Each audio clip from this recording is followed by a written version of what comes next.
Hi, I'm back.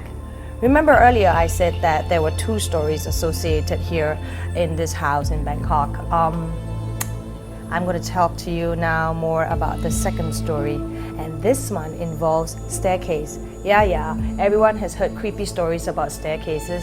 Yes, we have one too. So I'm going to bring Jinai back because she literally, personally had this experience of a 20-second, now you see it, now you don't kind of thing. So Jinai, welcome back. That's a really huge pendant. What is it?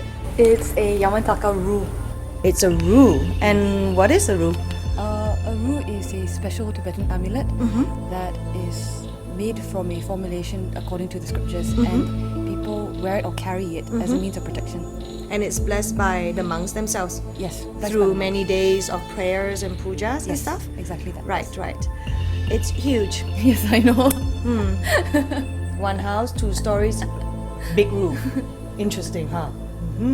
Okay, tell us a little bit about the staircase. What happened? Okay, so the staircase incident began at about 3 in the afternoon. It was broad daylight. Broad daylight. Yes. And I was upstairs sweeping up the first floor of the house, and I left the dustpan at the bottom of the stairs.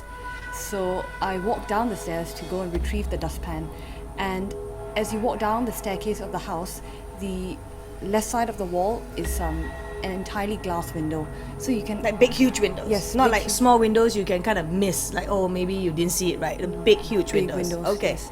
And it overlooks a plot of land that's been abandoned for decades now, and it's completely overgrown. It's dense bushes and weeds everywhere.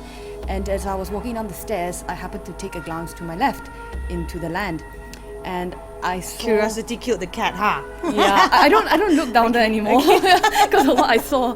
But when I looked over that day, I saw 2 women squatting in the weeds, amongst the weeds, and they had their backs turned to me. So you knew they were women because They had hair? Yes, they had hair, and it was tied up in a bun, and they didn't look like men actually. Okay.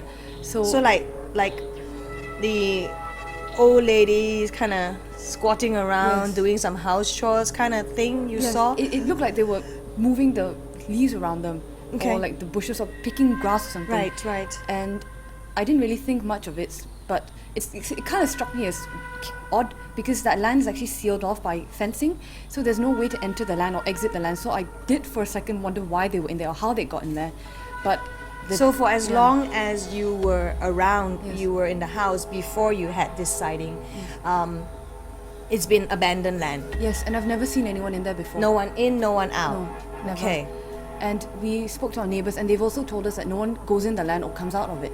So I did sort of wonder why they were there, but at that moment in time, the dustpan was kind of more important. So I ran downstairs to go and get it.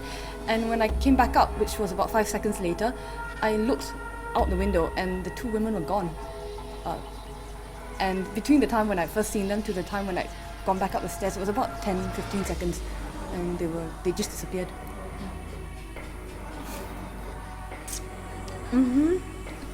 Okay.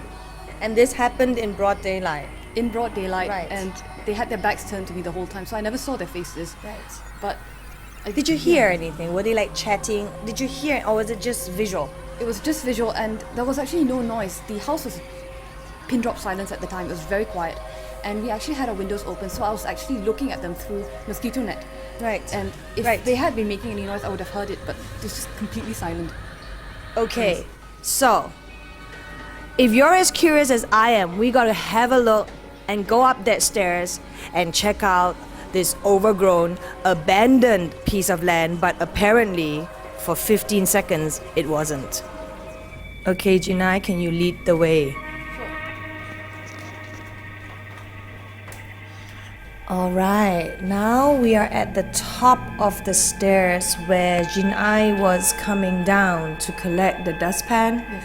So it was right at this point that you kind of like innocently glanced over. Yes, it wasn't any special that day. I just was doing what I normally do, just look out the window and I go down the stairs. Right. So approximately in what direction was it, like more towards here? Because I noticed too that there is this like some trees over on that side where there's more flat land, not so filled and overgrown with the trees on this side. Yes, it took place just over there.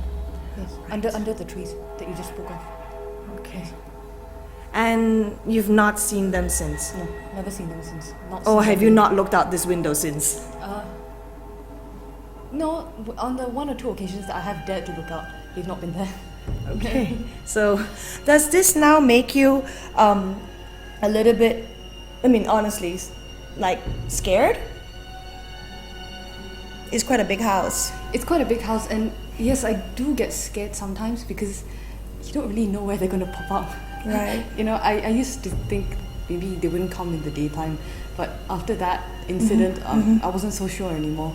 So now I'm a bit more maybe respectful of my surroundings. Correct. Yes, because you know, like you mentioned earlier, they have minds, and just as much as we want to be happy, they want to be happy as well. So I try not to offend them so that they don't come looking for me.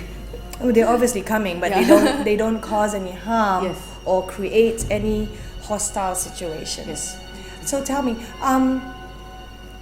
when you have those moments of fear, because sometimes there's only one or two of you at home in this house, what keeps your mind calm? What teachings of His Eminence Tsem Rinpoche has kept you calm, and in the sense of understanding, like understanding they exist, understanding they have a mind stream? What teaching of Rinpoche has caught you to actually keep your mind calm? For me, it would be Rinpoche's teaching about compassion for all sentient beings. How Rinpoche has emphasized that the old lady in the tree is very lonely and curious and, like you said, disoriented. I feel very sorry for her because she must just be confused all the time, and to have more people come and cause more grief for her, it's not a very nice thing.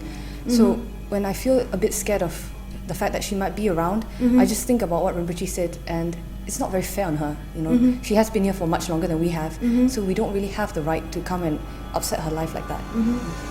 On that note of compassion and understanding that these sentient beings, these spirits, ghosts, are not all evil, and that they could just be lonely, disorientated, even perhaps disturbed by us. Well, based on what Jinai said and what Rinpoche taught her, imagine the two ladies too are probably lonely and needed a place to go. Because if they had any malicious intent, I am sure Jinai would have seen them turn their face and would have been scary, creepy, and perhaps even filled with blood.